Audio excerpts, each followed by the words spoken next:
Dr. Lightfoot was a trustee here in 2000 and has been on our advisory board ever since its inception when I became board chair. She is now the Emily Hargroves Fisher Professor at the Education School at Harvard University. Educator, researcher, author, and public intellectual. She's published 11 books during her career. She's going to talk to us about the essential conversation, what parents and teachers can learn from each other today. Received the MacArthur Genius Award in 1984 and was awarded Harvard's George Leslie Prize for her research that makes the most valuable contribution to science and the benefit of mankind in 1993. She was also named the Margaret Mead Fellow by the Academy of Political and Social Sciences. She's received over 30 honorary degrees. I could go on, but I think we want to hear from Professor Lightfoot rather than me. So without further ado, let me introduce Professor Lightfoot.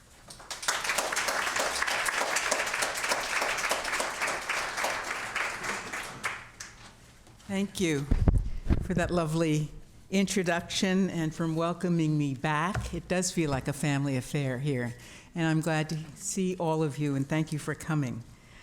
I'd like to begin with two autobiographical reflections that open my book, The Essential Conversation, as a way of expressing the passion and personal history that I brought to my study of parent-teacher relationships. These ancient tales from school also remind us of the ways in which good storytelling allow us to see the general in the particular and allows us to hear the ways that historical narratives get echoed in our contemporary lives. When I was 7 years old and in second grade at a rural two-room schoolhouse in Apple Orchard Country, northwest of New York City, I contracted an exotic disease called Sydenham's chorea.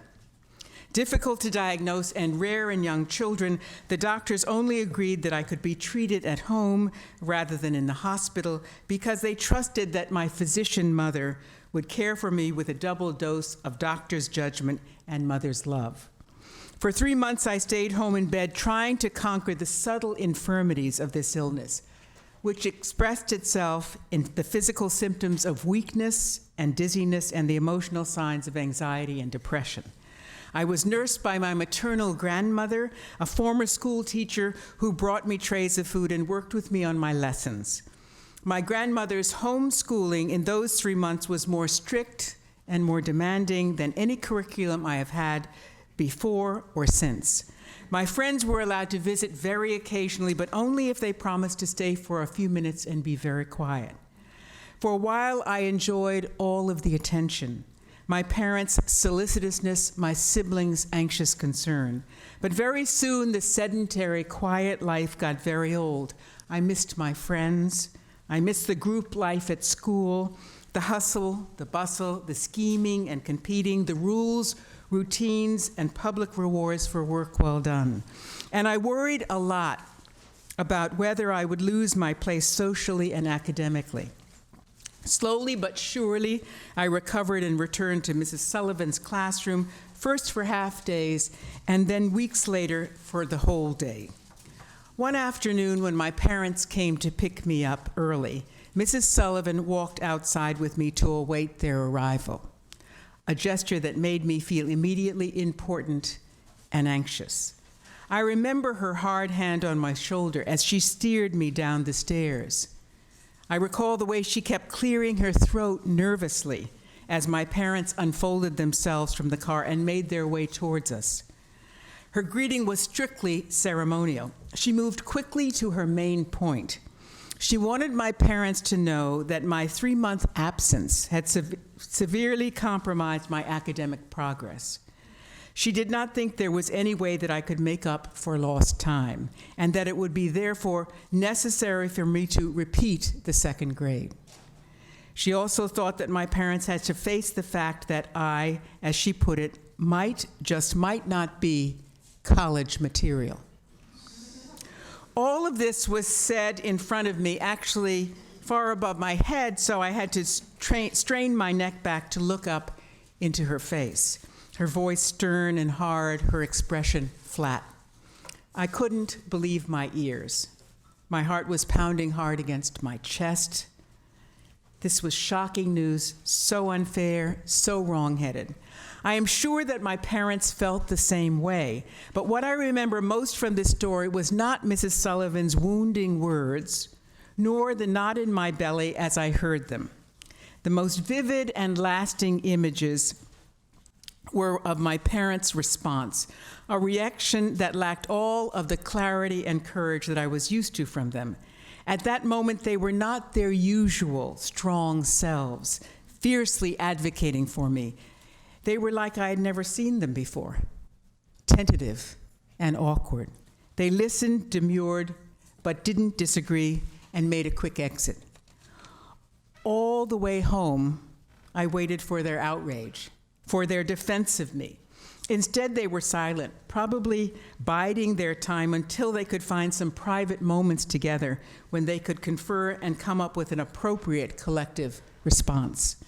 By dinner time, they had emerged from my father's study, their expressions upbeat, their outlooks optimistic.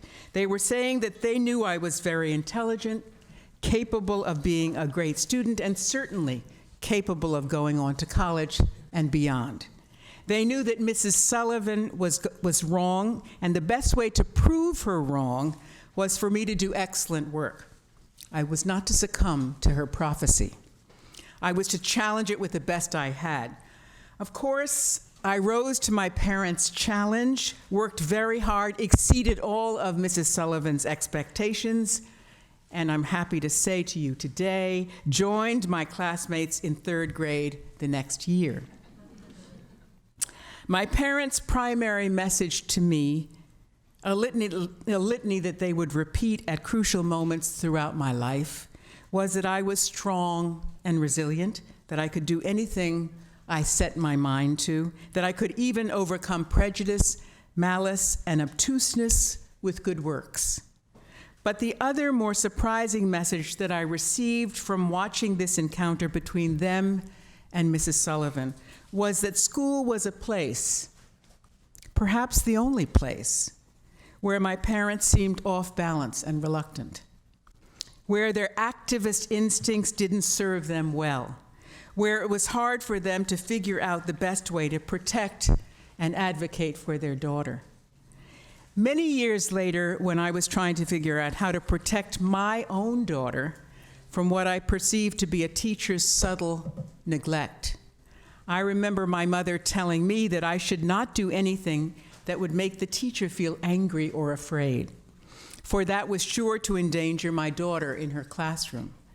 At that moment, my mind raced back 35 years to my parents' uncommon restraint and passivity in the face of Mrs. Sullivan. I still feel guilty for not having done more to protect you from her, whispered my mother, as our memories converged and our minds raced back to 1952.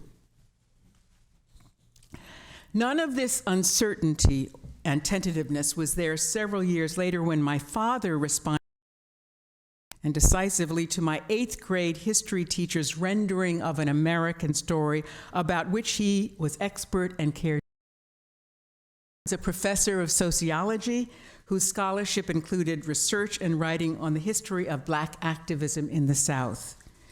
In my 8th grade citizenship education class, Miss Rogers, her pale face caked with powder, her eyebrows drawn on with black pencil, wisps of white hair escaping from underneath her red wig, taught us that Abraham Lincoln led the country in the war between the states, and that the battle had nothing to do with slavery. Her eyes rested on me, the only Negro child in the class, daring me to challenge her interpretation of history. That evening around the dinner table, my parents made the correction. It was the Civil War, not the war between the states. And the institution of slavery was at its very center. And I will never forget my father's rage at discovering the word barbarian used to describe the Mayan Indians of Central America in my 4th grade social studies textbook. he could not resist lecturing his children on the extraordinary Mayan civilization, its creativity, organization, and resilience, and then immediately sat down at his typewriter, if you all remember what those were, at his typewriter to bang out a restrained but angry letter to my teacher with copies to the principal and the district superintendent. Watching this scene repeated many times over throughout my schooling, I observed the sharp dissonance of values between my home and my school.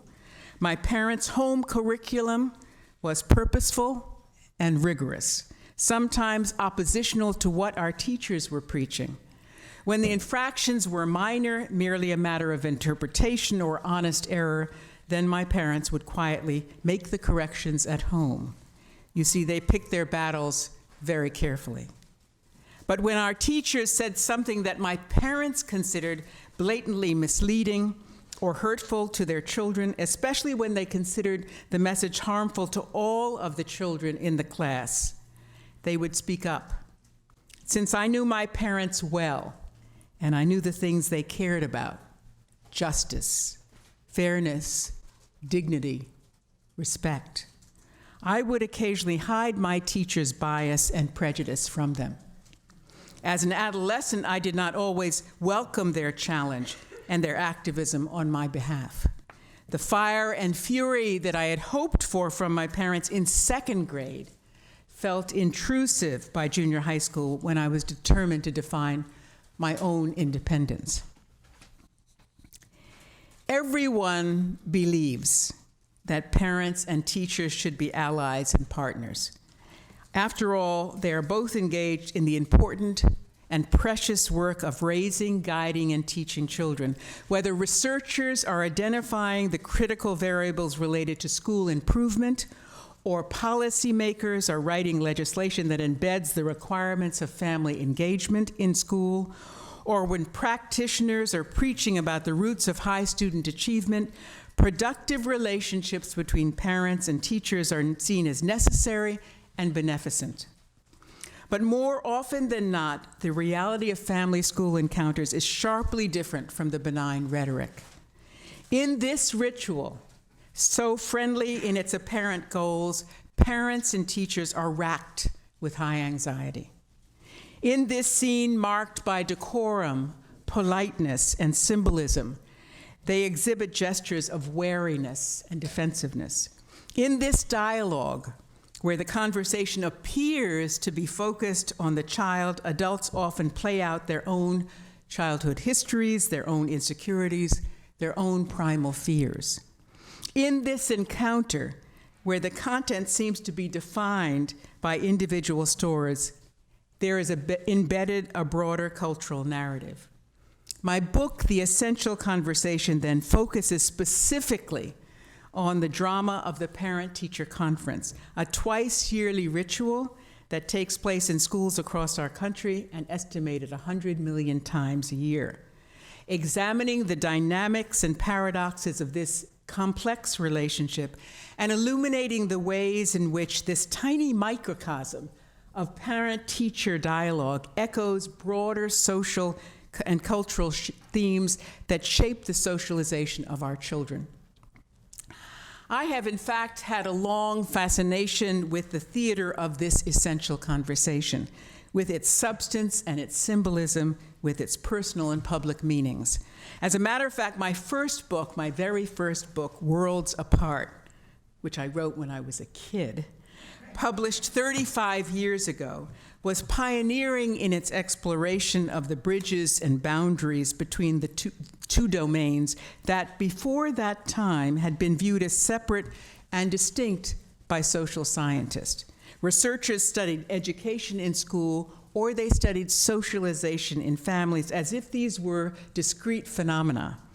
Worlds Apart broke new ground then in charting the historical intersections between families and schools and in tracking the ways in which children navigate the journey from one to the other. In The Essential Conversation, I was interested in returning to this fertile ground for 4 reasons.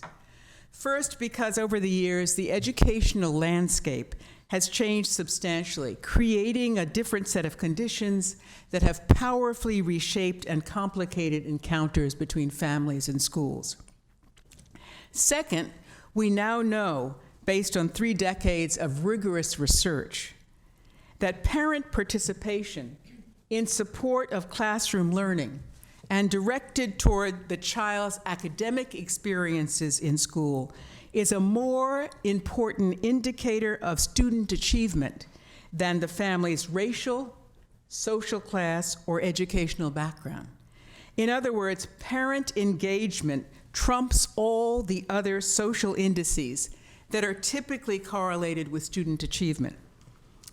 My third reason for wanting to revisit this family school terrain is because I wanted to shift my focus from the broader institutional intersections to the more intimate personal encounters between parents and teachers, seeing the complexities and subtleties from the protagonist's point of view as being shaped not only by the institutions that they represent, but also by people's life stories and temperaments.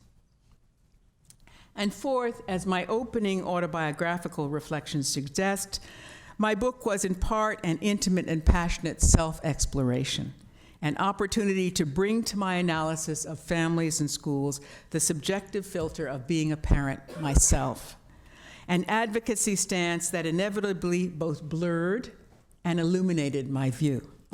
Advocating for my own children and relating to their teachers gave me insights into how hot and passionate those interactions are, how loaded they are with desire, ambition, and fear, and how shaped they are by the idiosyncratic nature of the individual child and the particular chemistry of the adult personalities. And now I confess to you that I sit anxiously waiting for the call from my son and my daughter, now the parents of my 3 grandchildren, reporting on their recent parent-teacher meeting. The generational echoes resounding in my ears. For 2 years, I traveled around the country talking to dozens of teachers and parents and witnessing their encounters with one another. I still feel awed and thankful to these folks who were so generous and courageous in allowing me access to their intimate dialogues. I visited city, suburban, and rural schools, preschools, middle schools, elementary schools, and high schools, public, private, and parochial schools, hoping to capture as much variety as possible in the ways that parents and teachers come together on behalf of children.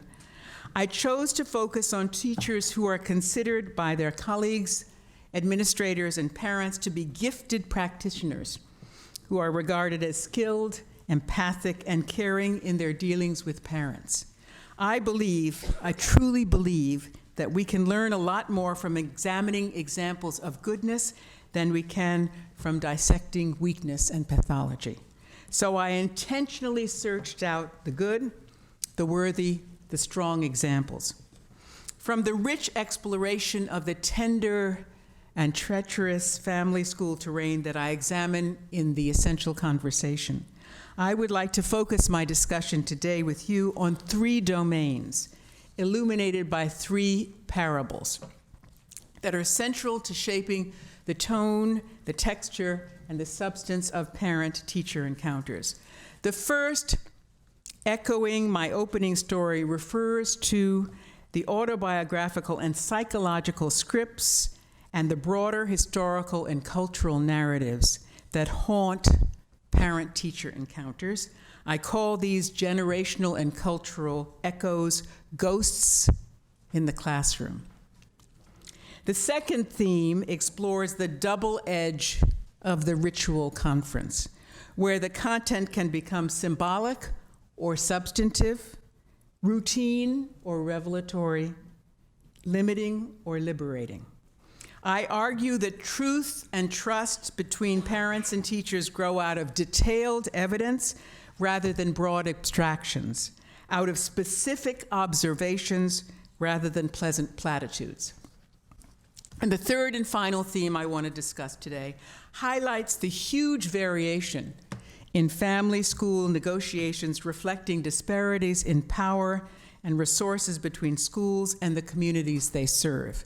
The ways in which race, class, educational background, and immigrant status conspire to produce great contrasts and inequalities in the relationships that parents and teachers develop with one another.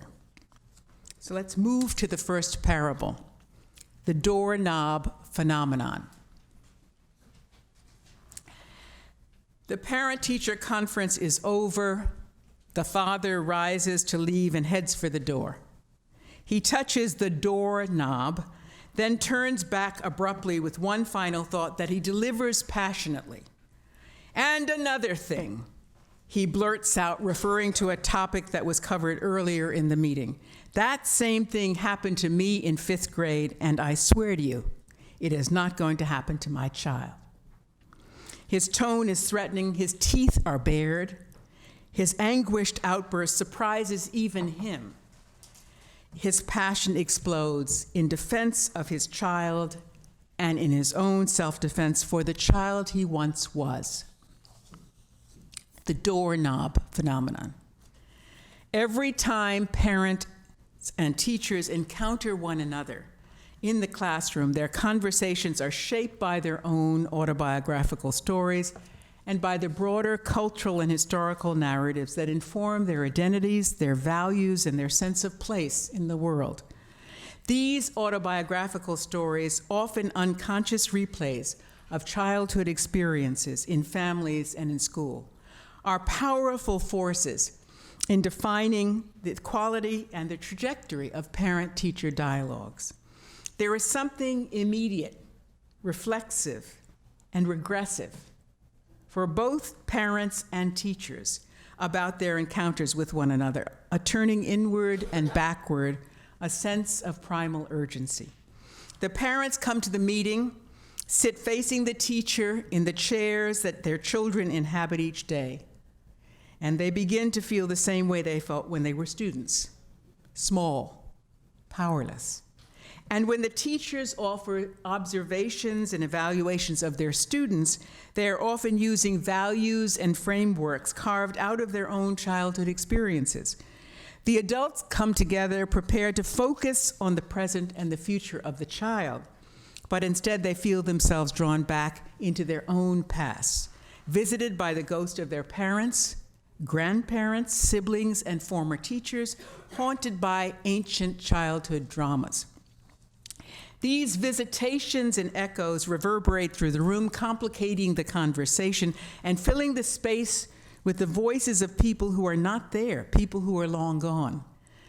The doorknob phenomenon is a typical but surprising aftershock of the visitation of ghosts during the conference, is evidence that parents-teacher dialogues are imprinted with ancient psychological themes, that conversations between them reverberate with intergenerational voices, and that part of the power of these ghostly appearances is that they are usually hidden from our consciousness. These generational echoes, both for parents and teachers, are double-edged. They are a source of both guidance and distraction, insight and bias. They sometimes lead to important breakthroughs and discoveries in the conversation, and at other times force an abrupt breakdown and impasse. But for the most part, these meta messages remain hidden, inaudible, unarticulated. What is fascinating about these generational echoes is how deep and penetrating they are, and yet how easily they can be uncovered. Given a safe space to talk about their lives and their work, an attentive, respectful listener who's genuinely curious about their experiences, people discover, often for the first time, the early roots of their current preoccupations and actions. When these long-ago tales are uncovered, their power and their influence are indisputable. The lessons here are subtle and complex, suggesting both expressivity and restraint.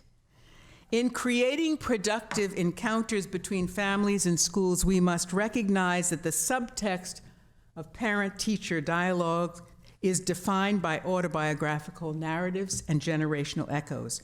I would argue that communication between parents and teachers is enhanced when there is an awareness of this subterranean content, when the subtext is seen as a legitimate and critical piece of the dialogue. But, and this is a big but, recognizing the ghosts and hearing the haunts does not mean that this ancient psychological material should be the foreground of parent-teacher conversations. It must be, after all, a dialogue about the child in the service of his or her learning and development, not about adults making peace with their past.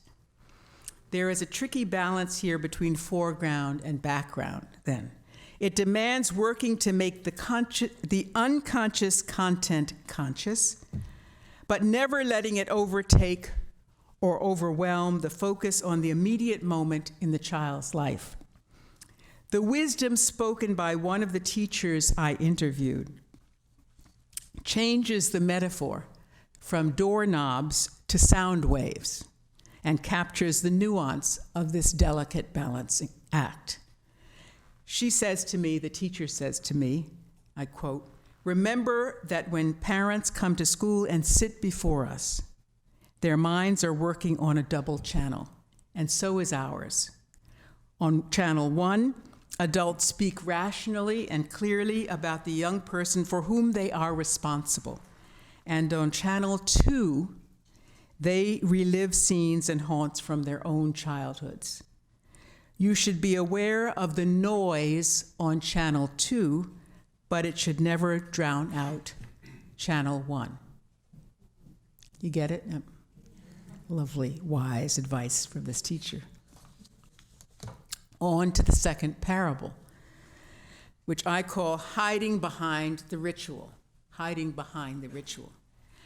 As he sits in the first parent-teacher meeting of the year for his son who is in 3rd grade, Andrew Green tries to push the teacher past her ritualistic reporting, past the usual platitudes that tend to define the first cautious encounters. In the opening minutes of the conference, he hears what he already knows and what he expects, and he grows impatient. All they are doing, says Andrew, is hiding behind the ritual reciting of facts. He holds up his hands above his head. They are starting way up here, saying all the stuff that is already observable to me. I am trying to get them to be more descriptive of what's going on, to move beyond the abstractions and the bland, empty platitudes. In other words, I want to know what the teacher has observed that leads her to make these judgments. And I want to know how these judgments stack up relative to what set of expectations. End quote. Hiding behind the ritual. Parent-teacher conferences are highly ritualized events, and like most rituals, the form and content can become either symbolic or substantive, routine or revelatory, limiting or liberating. In other words, rituals are always double-edged, offering a structure and a routine that can inhibit expression and mask feeling, or rituals can provide a framework and safe space for authentic dialogue. In the parable, Andrew Green recognizes both the casualties and the opportunities, and he doesn't want to leave the conference, as he puts it, feeling empty and uninformed. I believe that the double edge of ritual is magnified mightily in family school meetings because there is so much at stake. For parents, there is nothing more precious or more important than their child. They come to the meeting eager, often desperate to hear good news about their child's life in school, barely masking their fear, the trembling in their hearts. And although teachers do not express the same terror as parents do, most will admit that they worry a lot about conferences, that this is the arena where they feel the most unprepared and exposed.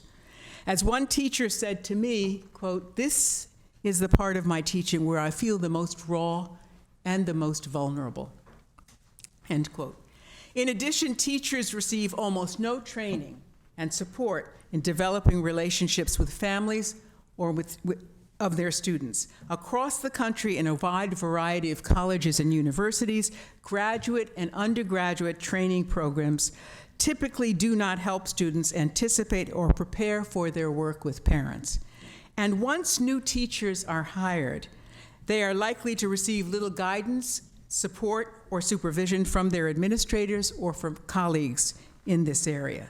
They're forced to make it up as they go along, usually relying on perspectives and practices that they learned as children watching their own parents and teachers. With little or no teacher training in this area, with so much at stake on both sides, and with the expectation that the conferences are supposed to be relatively pleasant and civilized events, this ritual can often tilt in the direction of form over substance, sentimentality over sympathy, and rhetoric over truth-telling.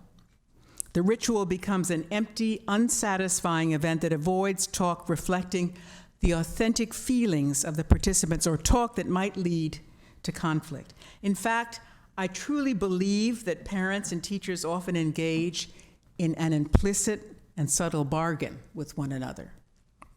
They agree to give up the potential for discomfort in exchange for pleasantries. They agree to not speak their minds in exchange for peace of mind. But the bargain is rarely fully satisfying for either party. Rather than the ease and the comfort they bargained for, parents and teachers are left feeling a chronic disappointment, left knowing that they have wasted each other's time and not learned what each other has to offer in support of their child. The wisdom drawn from the experiences of parents and teachers I spoke with is refreshingly specific and prescriptive, much more straightforward than dealing with ghosts in the classroom. The guidance here is distinctly concrete. A central ingredient of any teacher training curriculum should be learning to work with parents. This includes developing an appreciation for the role and perspective, the cultural values and practices of parents and caregivers. Learning about the broad ecology of education and the place of schools in it, and developing a set of skills and approaches for effective communication and collaboration with families. No conference should be generic. I want to write that on a billboard across Storrow Drive. No conference should be generic. One size does not fit all.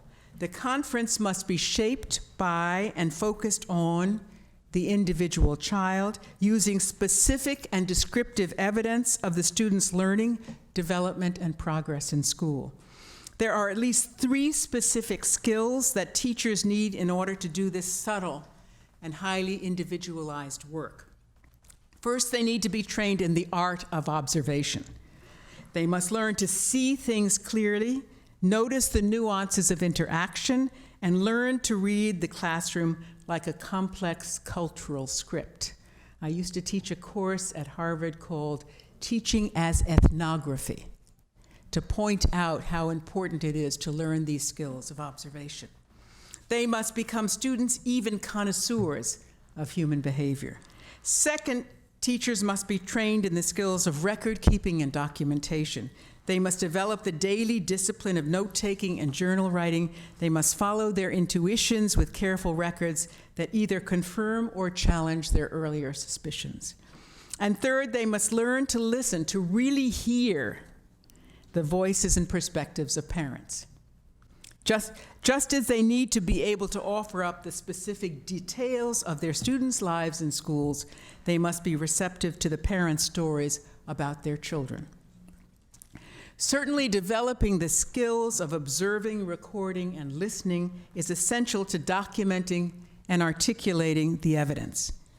But there is, thank goodness, an art to this as well that enriches teachers' communication with parents.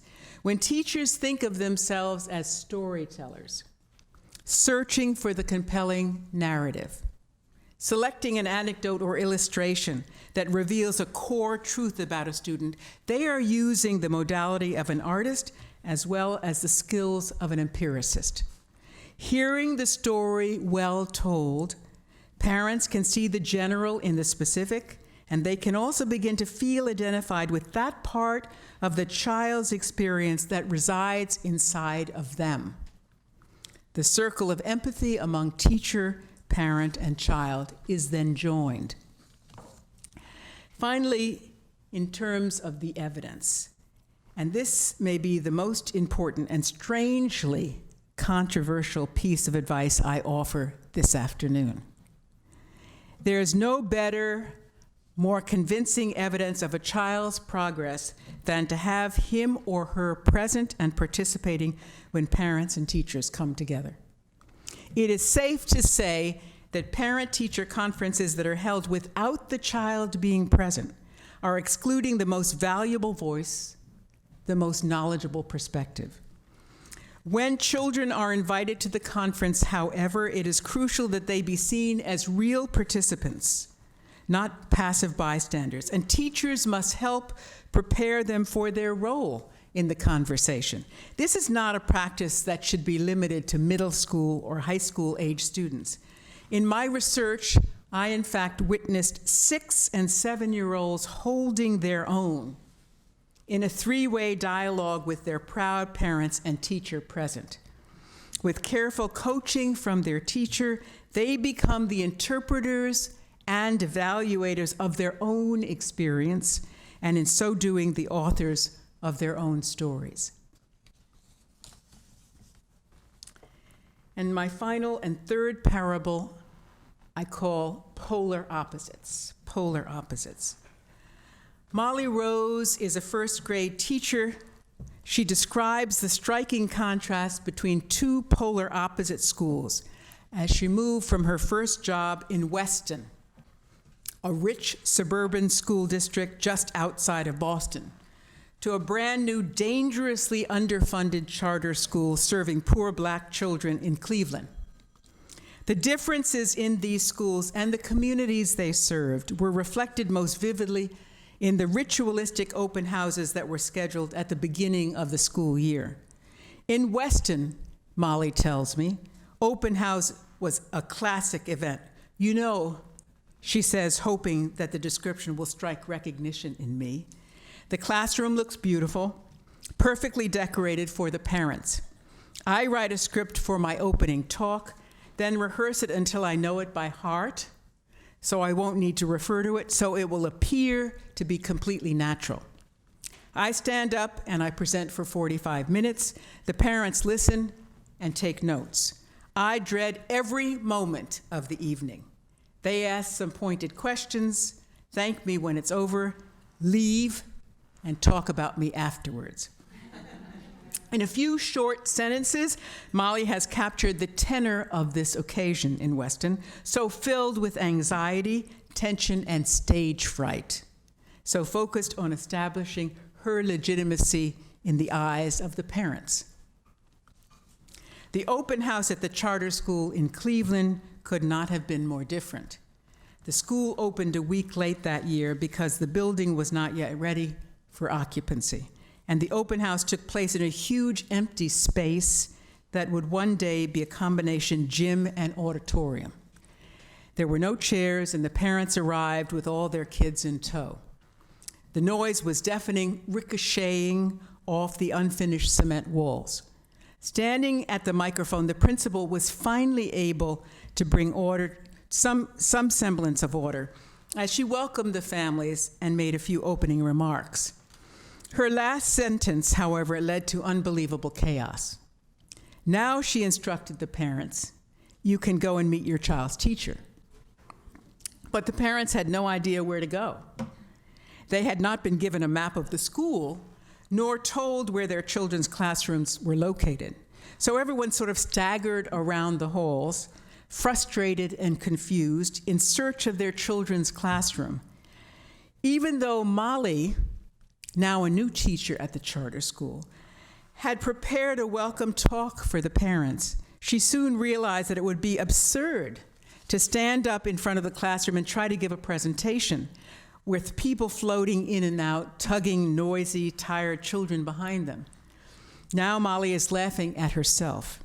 The fact that I thought I was going to speak was totally, absolutely crazy, completely ludicrous, she told me. Polar opposites, the United States of America. Molly's memory is one of culture shock as she moved from the rarefied, affluent suburban school where she delivered practiced prose to elite audiences of judgmental parents, to a poor, struggling city school where the chaos and confusion of opening night made it impossible for her to offer a proper welcome. As she moved from a perfectly decorated and manicured setting full of shiny desks, modern computers, and the latest curriculum materials, to a room in a converted factory where her classroom supplies consisted of 25 chairs for 27 students, where there were no books, pencils, or paper. Molly's journey highlights the wide variation in encounters between parents and teachers that reflect differences in their race, social class, educational background, and immigrant status. Even though rich and poor children have vastly different odds and opportunities in this big, diverse, unequal country of ours, I believe, with all my heart, that all parents hold big expectations for the role that schools will play in the life chances of their children. We all harbor a large wish list of dreams and aspirations for our youngsters. All families care deeply about their children's education and hope that their progeny will be happier, more productive, more successful than they have been in their lives. Each generation asks for more. I believe that this is just as true in Cleveland as it is in Weston, despite the huge contrast in material and cultural resources. And all parents see the school as the primary vehicle for mobility in society. They see a direct link between their child's achievement in school and his or her chances for a better life. It is fascinating that these large contrasts in power, resources, and knowledge of the system between rich and poor, black, brown, and white, and well-educated and illiterate parents lead to a similar impulse in teachers. In responding to these striking differences in parents' relationships with schools, teachers talk about the need to engage in parent education. The curriculum of this parent pedagogy in these very different settings is surprisingly similar. Maria Lopez, a third grade city teacher in a bilingual classroom, sets up monthly workshops with parents, first-generation immigrants from the Dominican Republic, El Salvador, Mexico, and Costa Rica, to give them guidance in how to build healthier families, how to problem solve, how to discipline their children, how to communicate with their spouse. She believes that this basic training of parents will have a direct impact on the acculturation and achievement of their children in school. Likewise, Andrea Brown, a Montessori preschool teacher, describes her bi-monthly workshops with upper-middle-class white families with whom she works as parent education. Like Maria Lopez, she takes a didactic stance. She reveals her values, and she speaks about family issues that she believes are crucial to the optimal emotional and intellectual development of their children. In fact, Andrea makes a clear distinction between the conversations that take place in parent-teacher conferences, in which she is unlikely to take a position or preach a set of values, and the exchanges in the parent workshops, where she hopes that in making her values transparent, she will encourage parents to scrutinize their own.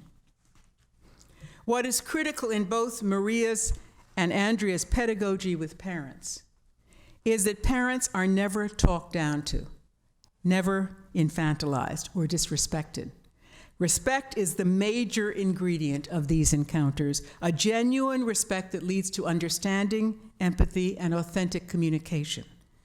Andrea and Maria's workshops are designed to empower and inform parents, to share knowledge and strategies with them, to open doors, to offer hospitality, to nourish trust, and to decrease the inequalities of power between schools and families. These parent education efforts help us realize that effective work with families, particularly those dialogues that cross the boundaries of race, culture, class, be contained in twice yearly. Parent-teacher meetings need to become more frequent, and they need to be supplemented and enriched by other forms of contact and communication with families, including spontaneous exchanges at the classroom door, home visits, family workshops, weekly newsletters, emails, and websites. In fact, as Maria Lopez puts it, with my parents, the conference is definitely not where the action is at. She is speaking here about working with parents who are reluctant to come to conferences, either because they feel impotent, awkward, or out of place sitting in their child's classroom facing the teacher, because they do not speak the school's language, or because they do not believe that their presence will necessarily benefit their child. Maria knows that no begging will make these parents come to the conference, that it is a waste of her energy to even try.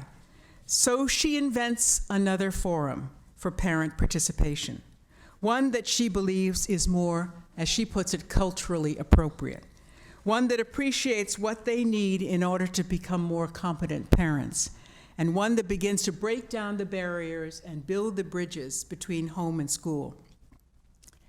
In Maria's bilingual classroom and in a diverse range of school settings, we recognize the ways in which the typical conference is an unproductive vehicle for building relationships between families and schools. And we see the ways in which resourceful teachers and administrators create other arenas for individual and group conversation. They go to where the action is at. Don't worry, I know I've ended that sentence with a preposition. I'm a Harvard professor. But it says it the best way. They go to where the action is at. So this afternoon we come full circle, returning to the opening tales of Mrs. Sullivan and Miss Rogers, my 2nd and 8th grade teachers, and their encounters with my parents, to dialogue spooked by autographical ghosts and haunted by the historical and cultural scripts of the 1950s, to rituals full of prophecy, avoidance, and formalism, to distorted and silenced conversations across the chasms of race, culture, and class. The 3 parables that have framed my talk today offer us an interior view of individual stories forged at family school borders, and a lens for re-envisioning, actually, the layers of meaning and purpose embedded in talk between parents and teachers. These are the narratives that you all, be you educators and parents, museum folk, compose and live every day. In these stories, we witness the agency, knowledge, creativity, and strategy that help to build bridges and nourish relationships. And we also hear the fear, defensiveness, and passivity that lead to asymmetries of power and the marking of boundaries between families and schools. But as you who daily navigate these waters, developing productive dialogues on behalf of children takes more than individual initiative, strategy, and goodwill.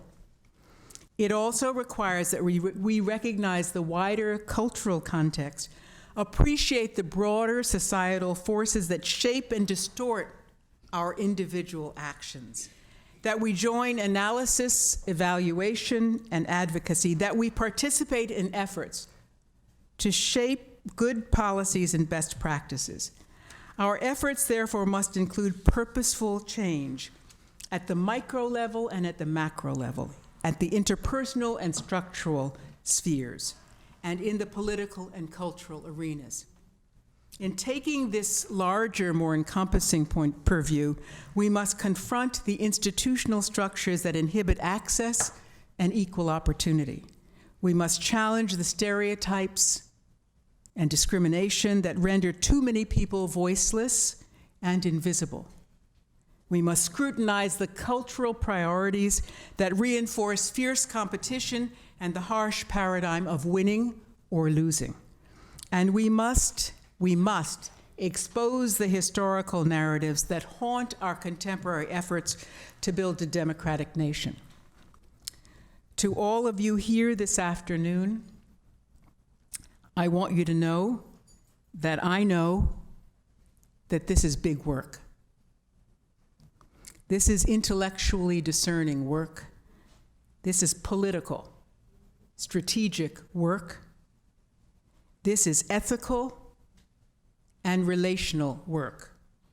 Nourishing partnerships and navigating the waters between families and schools requires a delicate and complex balance between bridge building and boundary setting, expressivity and restraint, intimacy and distance, and always, always a mutual respect. It requires a blend of inquiry and intervention, research and practice, empathy and engagement, and of course it requires a daily vigilance, one that challenges each of us individually and collectively to keep the faith.